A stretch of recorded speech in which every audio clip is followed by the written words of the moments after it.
Ready?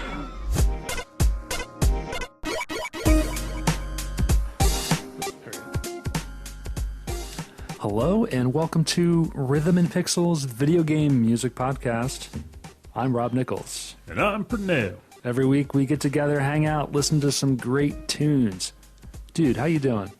I'm actually doing pretty well. I'm drinking my LaCroix, hatching some Pokemon eggs, getting my game on. I don't know what game on to get because I need to really decide on one for the weekend. I haven't figured it out yet. Well, I'm doing okay. I've been getting into The Witness, so I'm going to suggest The Witness. It's really good. Oh, you ended up getting it? Yeah, I got that.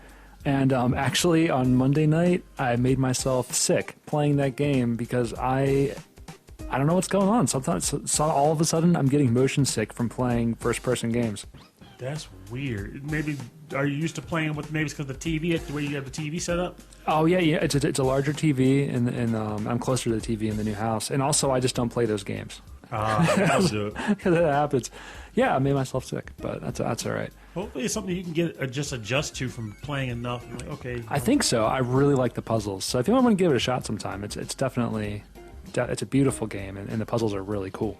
In that case, it may have to happen, because right now I have still have my Mega 10 to play if I want to get on that. I picked up Titanfall 2. Usually FPSs aren't my cup of tea, but hey, I like the idea of piloting a giant mech. Yeah. And people were telling me that the campaign goes beyond what typical FPS shooters will do, like as far as level design and enemy layout and things like that. So I was like, hey, worth a shot. And so far, I think it's pretty sweet. I don't regret the purchase at all.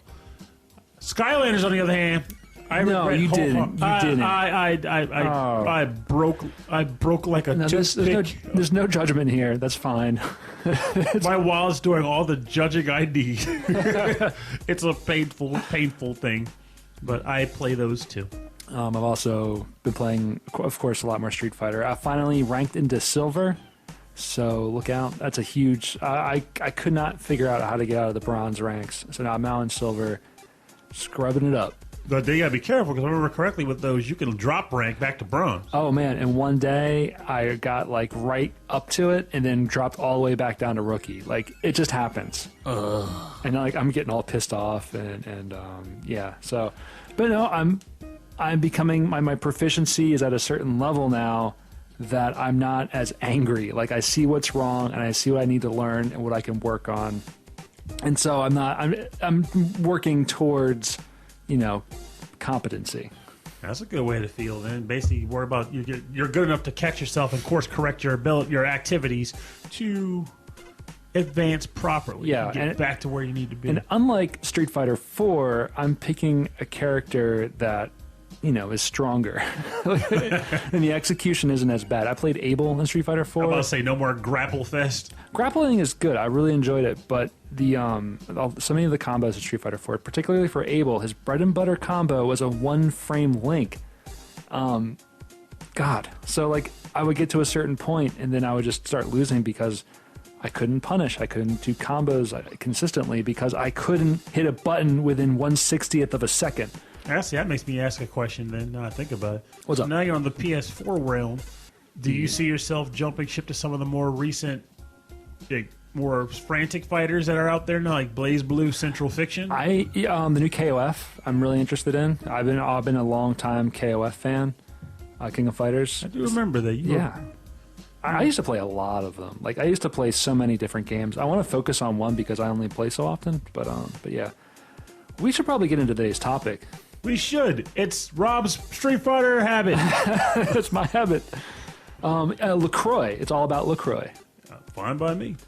Actually, it's the PC engine, a.k.a. TurboGrafx 16. My baby. You love this thing. I've heard about this system when I was younger, but I didn't really hardly know anything about it. And really didn't see any of the games. I gotta tell you, I've never actually played a TurboGrafx game. Really? Yeah. Well, yeah, this will be a case where I can't be surprised because the system, it released here, but I don't recall it releasing to much fanfare, and it kind of dropped before, I want to say before the Super Nintendo came out, and maybe slightly after the Genesis did. Yeah, in the States. In Japan, I believe it came out in about 1989, and it was very, very popular. Like, it was one of the top... It was probably their top-selling console until, I think, the Super Nintendo, the Super Famicom. But how about I'd say a little bit about the hardware for all you synthesizer nerds, so you know what to expect. Because we're only doing, for this episode of the show, we're only doing the classic PC Engine TurboGrafx 16 music, which uses the Hue cards. The Hue card is like really tiny little media. Mm-hmm. And I want to talk about that later because there's some implications about the way they chose to use that media compared to like Nintendo, okay, which I didn't even think about till later today. But on the audio hardware, so if you consider the baseline is going to be the Nintendo, right? So Nintendo has 4 sound channels. It's got 2 square waves, 1 triangle wave, and then a noise generator. And then the sampling, like 1 sample like channel, right? For the TurboGrafx, it has 6 channels. Oh.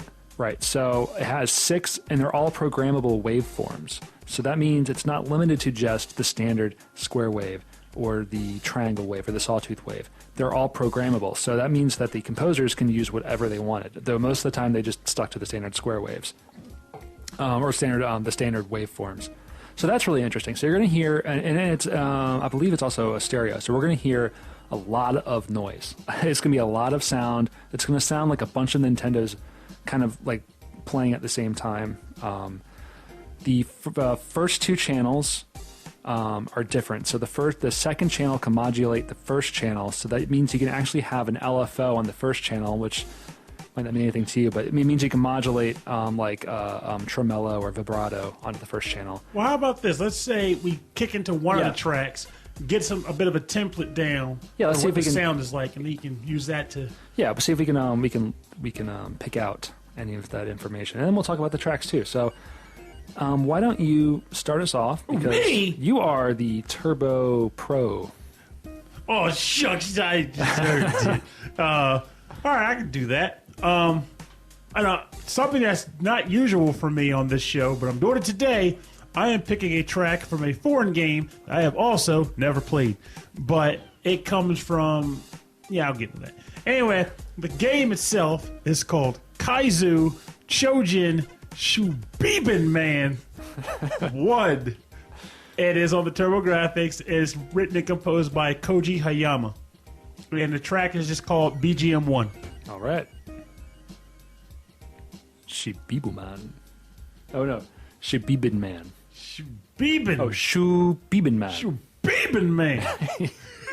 Love that name.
Welcome back. You're listening to the track BGM1 from the game Kaizo Chojin Shubiben Man 1 from the TurboGrafx 16, written and composed by Koji Hayama. This track is awesome.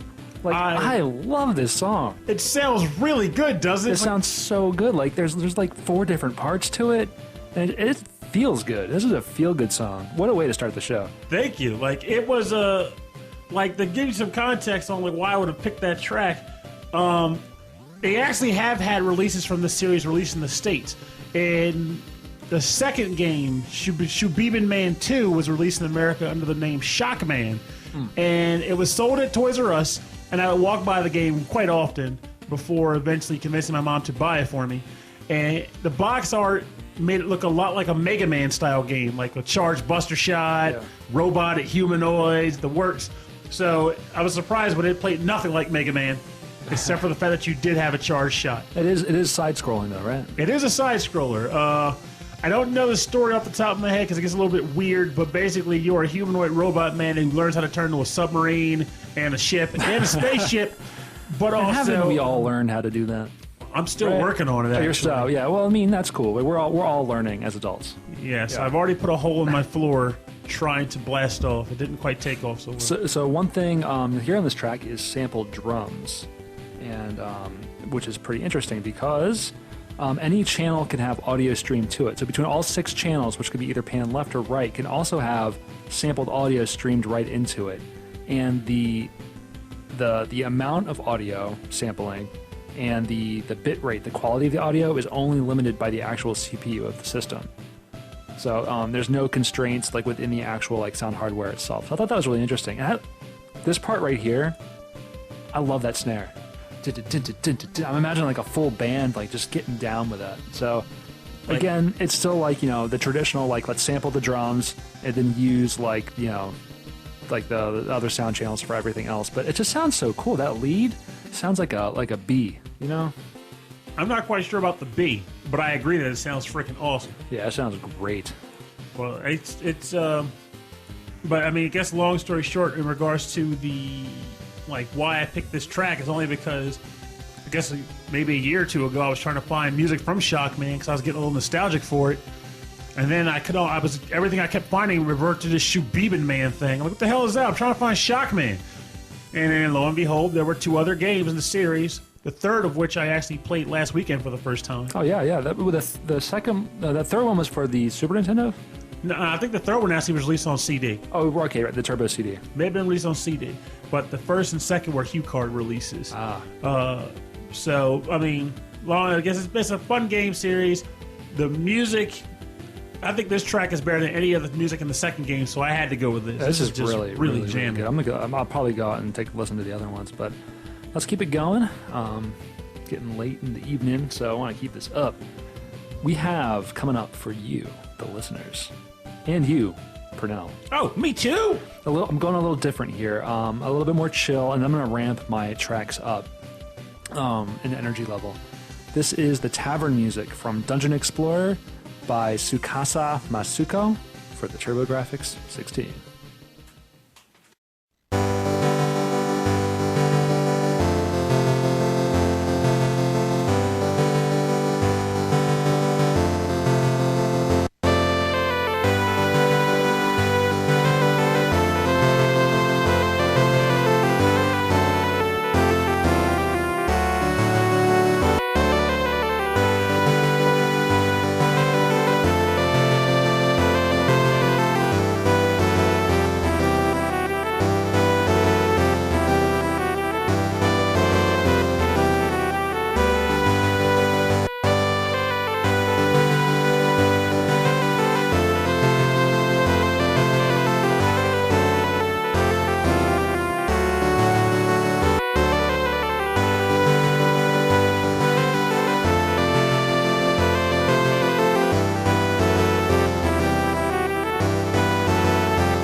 Back. This is the tavern music from the game Dungeon Explorer by Tsukasa Masuko. And I picked this track because I love that little that little lick, that little theme. It's like da da da da da da da da da. I feel like this is like the channel in the hotel room that tells you like the local weather. I guess it kind of fits the theme too, because that's kind of how the tavern almost feels. You just kind of pop in, choose your character. Yeah, it's like, oh, okay, so there's my character. Hey, what's the weather like in the dungeon today? Mostly bloody with a side of death. You know. Okay, good. That's what I expected. That's right. Yeah. But there is a high forecast of 60% chance of great treasure to be found. I'll take those odds. Into the depths with you. But I also chose this because I like the like it stacked up some of like those sounds to sound almost like a guitar strumming, and then the that lead has a really like 80s kind of feel to it. It's real smooth. It's like a really smooth kind of sound. I really like it. And this game definitely came out, I think, like 87 or 88. So, or unless I'm off, I could be. Yeah, it's one of the earlier releases, right? Yeah, but it's a good one. Like it got released on the Wii actually too as a downloadable for folks who are into these sort of things, but just don't happen to have a TurboGrafx. But we were talking about it earlier, but Dungeon Explorer is basically the equivalent of a Gauntlet game if it had more RPG elements and wasn't designed to kill your quarter count. It's a lot of fun. You choose a class of character, typical D&D style, a warrior, a wizard, a druid, a sage, a bard, all those things. And you essentially talk to townspeople. They tell you where things are happening. You go to the dungeon respectively, kill a bunch of monsters and a boss, and you keep moving while leveling up your guy with random items you find on the ground. It's so interesting that like those elements he talked about we associate now with Japanese RPGs, right? Yeah. But like when those first RPGs were created, like this one, it's because they were fans of American Dungeons and Dragons. Gary Gygax, baby. Which is amazing. So it's like it's come all the way around. Where like now we expect our RPG is going to be like an open world and lots of narration, a big narrative and a big story and all sorts of stuff. And then there's like the JRPGs, like the Personas and stuff like that, where you know it's going to be grinding through a dungeon. You know, I'm going to choose fire against the ice type, all that kind of stuff. It's in a way, I kind of appreciate it in both perspectives because, especially lately, we're starting to get games that feel more like games that would exist in the D&D world. Some people don't like them though, because like a lot of Western RPGs still fit the D&D style. Oh, absolutely. I'm sort of generalizing. I'm really generalizing. No, trust me. I'm in the same pool you're in because for a while the majority. A lot of people don't associate with PC, which is where most Western RPGs were making it for a long time. Most console role-playing games were coming from Japan, and Japan went with the storytelling. Main characters already established, parties already established, and you just kind of fulfill a pretty straightforward plot. But then as technology got better and Western game developers started putting more games on console players started becoming more exposed to these open world games. Oh yeah, where they give you a very basic plot to get you out, but then stuff happens around you, and it's like even though there's still story threads that exist throughout the world, every person's gameplay is different than the next person. It's almost like it's like a choose your own adventure within the bigger adventure. Exactly. So choose your next track. For my next adventure, your next adventure. I do believe I'm going to start breaking some heads. Ooh. And with that, I'll do so with my own head, as Bonk would do in the game Bonk 3, Bonk's Big Adventure. I've heard this track go by multiple... All I can think is Pee Wee Herman. Why do you say that? But you know, I've heard it go by different names. So in this particular case, I've heard it as in that basically Big House or In the City. That's the track you're about to hear today. So let's give it a jam. Written and composed by Taro Hara and Kunio Komatsu.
Welcome back.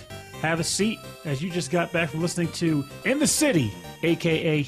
Big House, from the game Bonk 3, Bonk's Big Adventure. Again, that's Taro Hara and Kunio Komatsu.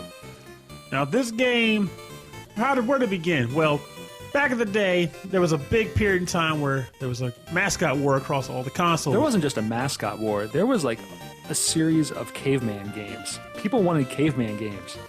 I think, honestly, the thing is, I think he pioneered that even, now that you mentioned it. Because there was a bunch of, like, Joe and Mac and all. Yeah, but I think Bonk... Adventure Island. Yeah, Adventure Island. That was like... Caveman games. No, caveman games doesn't count. That's just some random game. Caveman games rules, man. Well, like, basically, Nintendo had Mario, Sega had Sonic, TurboGrafx had Bonk. Bonk was their guy that flashed on all the packaging, blah, blah, blah. Yeah, actually, in Japan, the PC Engine, he was definitely their main guy, because in Japan, his name was PC Genjin. Oh, yes. See, I didn't even know that. Yeah, it was PC Genjin. Was his actual name. So he was definitely the mascot, no question to get there. And his power was an enormous head. And he used to brain everything and anything with it. I thought he was cute, man. That little dude with a big head, and he's got those cute little eyes. Yeah, and then you give him a rack of beef, and all of a sudden it's like a grotesque mess. That seems to be more specific. I mentioned it. He looks more like a caveman, like a traditional, like Stone Age caveman when he eats meat, because his jaw gets all grizzled. Yeah. And eventually, when he gets 2 pieces of meat, he gets a butt head. It's just very strange. So what was big in what was the big thing in Bonk 3? The big change up in Bonk's 3, Bonk's Big Adventure, was the introduction of candy items, red candy and blue candy, which would allow Bonk to shrink and grow to solve various puzzles. Though what actually ended up happening was the large Bonk became a gimmick, and the shrunken Bonk was the one that actually solved puzzles with. So, but it was still cool to have, and I remember being really excited for this game when it came out. I got it for my 13th birthday along with Bomberman 93. And I remember looking at all the advertisements, and I was looking forward to being in a level where you're in a crib, and it's a giant smiley-faced baby that's crawling up to you, and he's taller than Bonk. And I finally got to that point in the game, and he died in one bonk. I was very saddened by that. But it was just a really cool game. It was a long time awaited sequel for Bonk. Bonk came out on other platforms too, right? Eventually, yeah. There was a Super Bonk on the SNES. I know that for a fact. And there was at least one Bonk game for the Game Boy. Yeah, I remember that. So Hudson was definitely making moves across other systems, but the TurboGrafx was its like core place. And they went nuts on that system. I mean, I think the majority of the games that were released on there came from Hudson or Red. So yeah, I feel like this track in particular, you can actually hear all these different kinds of sounds, and even on the little chorus at the end where the kind of flute comes in, it's so interesting that that sound is being generated by the same hardware that's doing all these other kind of, like right here, this sounds like Super Nintendo to me. So it's a very clear sound coming out of the same hardware. I think that's really cool. This is a really good example of like what they're able to do. There's no percussion. There's no samples. It's just sounds really clean. Well, this was probably during the period where they were trying to really dig deep and get into the system's guts and do what they could with it. Because at this point, Super Nintendo and Genesis were out, and TurboGrafx was kind of on the decline. So when they released Bonk 3, it actually was one of the first games I could think of in history to get a dual release across 2 mediums. I never got to play the CD version of it because it got released on the Super CD and it got released on a Hue card. Okay. And I don't know if maybe if the listeners played them both, they can answer this question, but I think they actually used the same music between the two, except for maybe the Super CD had a bit more touch-ups. But that also means that if they did that, the Hue card version would have to be as peak as it could possibly be, so it's not a glaringly obvious difference between the two. Yeah, but you never know. You never know. Like with these, like they'll put so much time into like making the game, but then like they're like, yeah, the music's fun. It's true. Just remember the music from Bonk 2. Just put that in there. We'll just call it Bonk 2 Days. All right, let's move on, and we'll talk more about the Hue card coming in our next track. I'm going to switch it up. I'm going with the game Soldier Blade for TurboGrafx 16. This is track for Operation 4 by Keita Hoshi and Makiko Tanefuji. This is Soldier Blade for the TurboGrafx 16. Fuji, yeah. Gotta get your Tana Fuji. Get your Fuji on, yeah. Get your Tana. All right, I'm going to hit stop now.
This piece of awesome is Soldier Blade for the TurboGrafx 16 by Keita Hoshi and Makiko Tanefuji, Operation 4. This is an amazing song. Every part of this thing, I just total rock. I love this. It gets me really hyped up and ready to start popping some bogeys, space bogeys. I'm sorry, because if I remember correctly, this is a space shooter. Yes, yeah. There's a lot of shooters for the TurboGrafx 16 and the Turbo CD, which is awesome because I love shooter soundtracks. There's old vertical shooter and horizontal shooter soundtracks, and this is it's just so full of like adventure and just oh man! And when it goes up that extra octave right there, it's so good. Oh crap! I just realized something. You made that comment about shooters in the system, and when I first got here, you may not remember, but the only thing I can remember was Ordon. Oh yeah, Ordon. And now I'm remembering the track for a game with a track that I should have picked for this episode. Oh, that's right. We still need one more, so we're good. Well, I haven't picked it. I already picked my third track, but I know, but we always need that last track. Oh, that's a good point. So it may be from that. So there are a lot of good shooters in the system, as Rob mentioned. And it's amazing how him triggering made that statement, just triggering them all to come back. I'm remembering a bunch of them now. There's Cybercore, Aero Blasters. Yeah. There's a bunch. Actually, and a bunch of other arcade games and other Konami games were ported. So yeah, Gradius 2, R-Type. Really? Yeah. I was right, R-Type was definitely on there, but I didn't know Gradius was. Yeah, well, Gradius 2. Oh, Gradius 2 specifically. Yeah, which never came out in the States. Oh. So anyway, so about the Hue. Actually, first of all, I gotta say, doesn't this sound like Motoi Sakuraba, like Genesis? I can get a little bit of it out of it. Like a little El Viento. Yeah. So the Hue card is Hudson-specific media. So they designed these little 32-pin cards to hold the data for like some old system, like old computer system that they created. I don't have that in front of me. But then they reused that same media, added a few extra pins to it, and they made it a little bit bigger so that when the game was running, the heat would disperse from the top, because in the system you slid it inside of it. Yes. And so the top of it was open, so the heat sink would be right there, so it would never overheat. So I thought that was really interesting. That it was HU. It had a much longer name, but HU for Hudson. That I didn't know either. All this time I just figured Hue card, they got their reasons. Never even put much thought into that. But it makes sense because, again, I may have mentioned even earlier in the show, but I think the vast majority of the games in the system were either created by or published by Hudson. Yeah, a big Hudson first system. So I guess Hudson was knee-deep in the actual development of the system along with NEC. Yes. So it may out to be more of a partnership. Yeah, and one thing to also keep in mind too is you think about like the Nintendo carts, like how big they are. Like the cards inside are fairly small, like especially for like the Famicom, in the Super Famicom too. But you think inside those carts they added a ton of other stuff. Like they added extra sound processors for like Sunsoft, and even on the Super Nintendo they added additional memory and graphics processors, like the what they called it for the VFX or the something effect. Super FX chip. Super, yeah, they added, so like inside the cart they were adding on more hardware.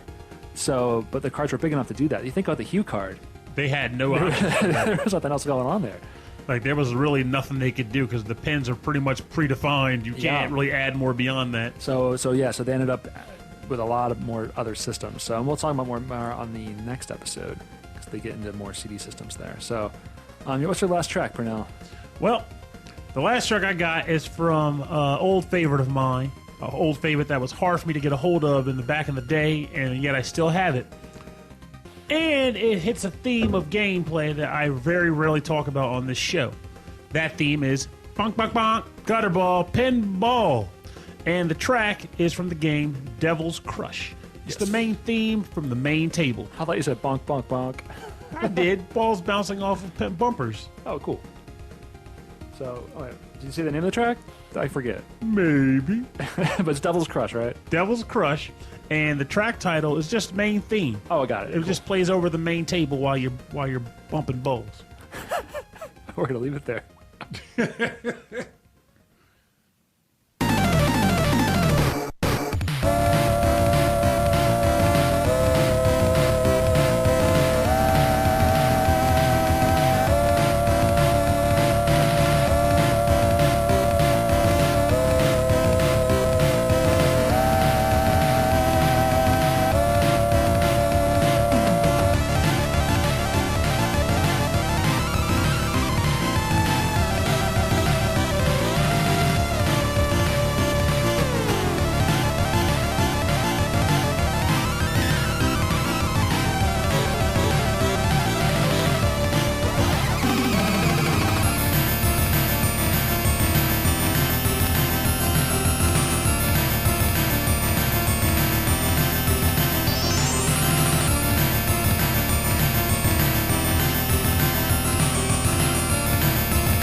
Welcome back to the pinball game gone really, really long because, quite honestly, I have labeled this the Freebird of Rhythm and Pixels. Yeah, no doubt. Yeah, it's all like guitar solo. I would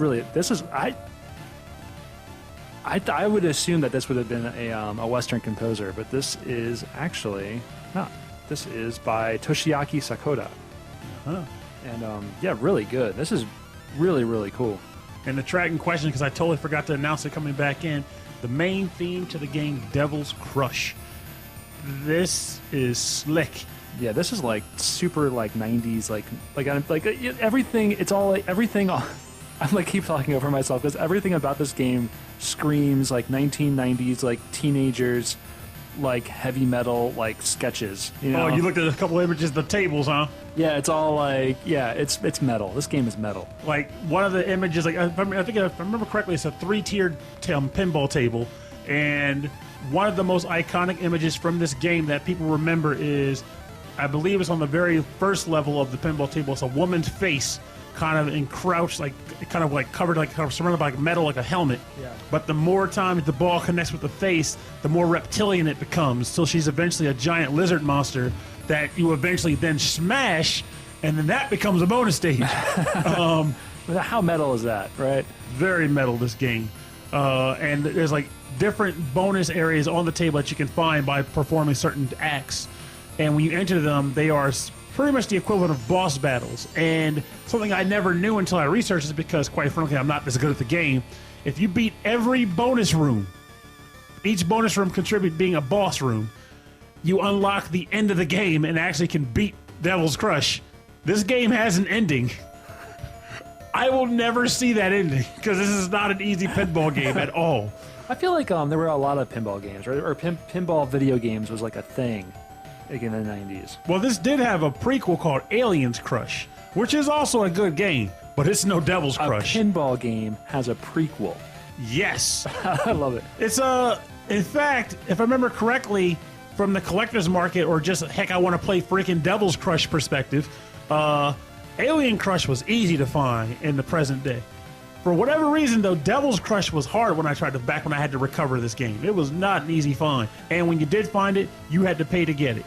Yeah. Or can you find it now, like on the Wii? What's it called? Honestly, I've never checked, but it'd be doing everyone a favor if it did exist there, because to me, and I think this may be a consensus on the Gamerverse too, this is one of the most highly rated video pinball games out there. Now, there was a version came out for the Genesis. Of this? Yes, this game. Ooh, I didn't see this. I did not know. It was re-released, or at least released simultaneously on a 16-bit system. Which means if you have access to this game on the Genesis, scoop it up. Definitely. It's a great game. All right, let's get on to our last track. This is the sequel to Soldier Blade. This is Superstar Soldier Blade. No, it's a Superstar Soldier. And the track is called In the Super Battle. This is BGM 1. And the composers, I only have one of the actual composer names. They're listed in the credits as Dr. Nakahashi and Mr. Hoshi. I love that. Who I can assume is Keita Hoshi from Soldier Blade. So check it out. This is In the Super Battle from Superstar Soldier for the TurboGrafx 16. No.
This is the game.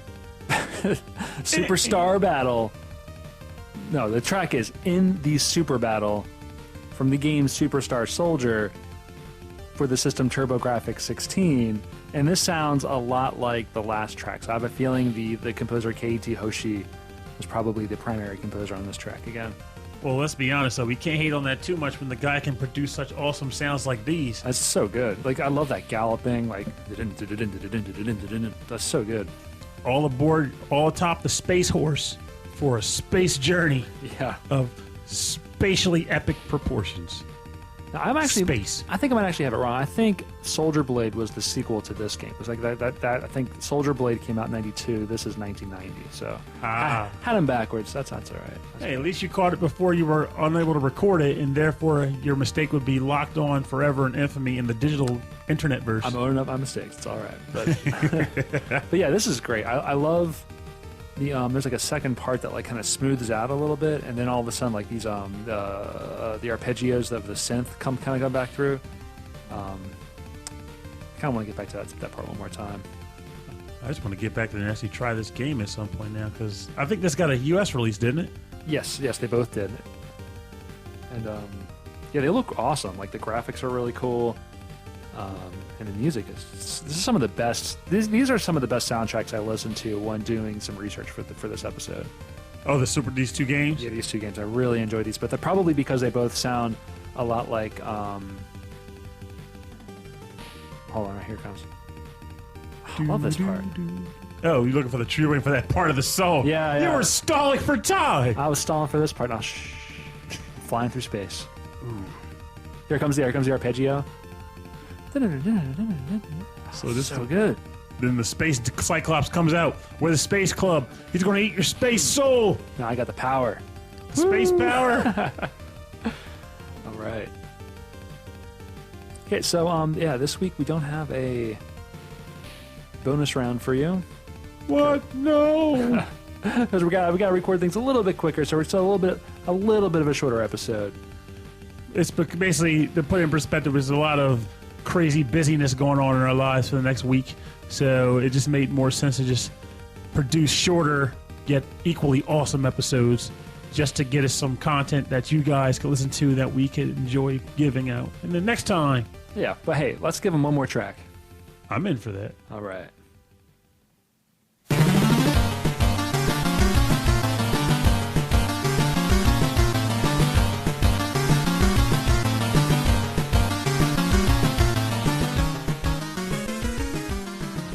Thank you for joining us today, this week on episode 6-1 of Rhythm and Pixels. Our focus on the PC Engine, or the TurboGrafx 16. One of my favorite systems out there, so I'm glad we could do that episode.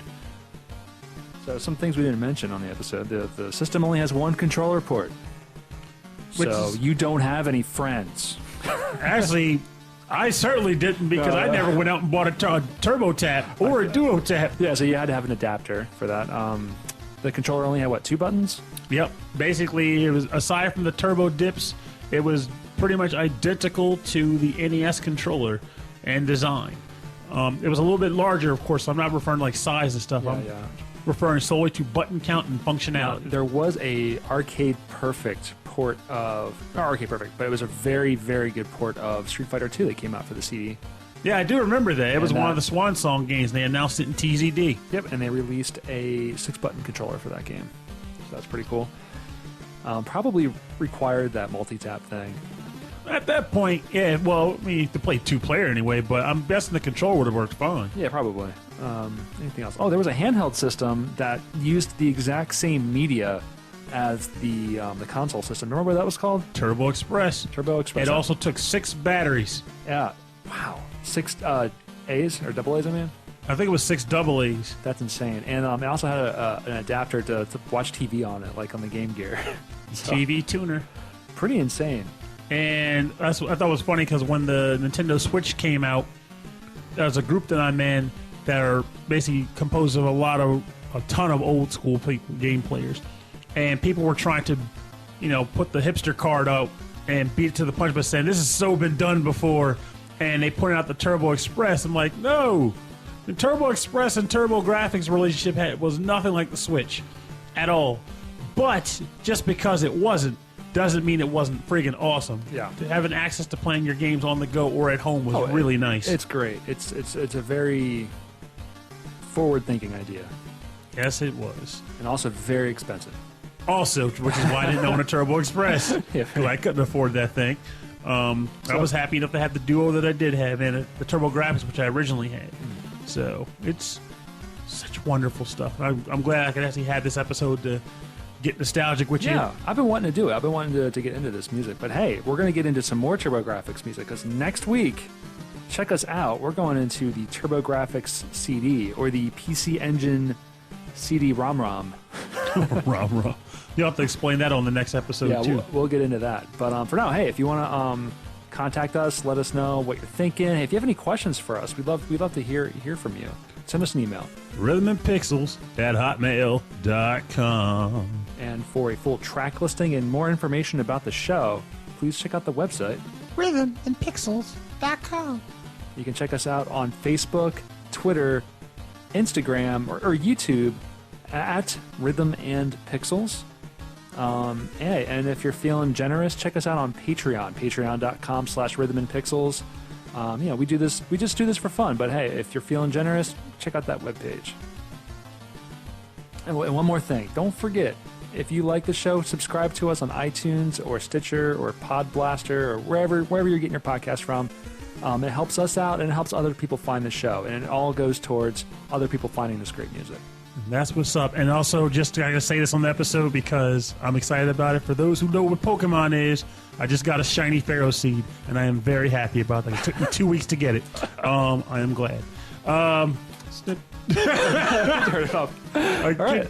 So, but God, this was a good episode. I'm sorry. I got my Pharaoh seed. We're talking TurboGrafx 16. Yeah, I'm looking forward to the next one. And let's get down to it. All right. I'm ready. Yeah, so thanks again for listening. We are the Rhythm and Pixels Video Game Music Podcast. I'm Rob Nichols. And I'm Pernell. Have a great week, everybody.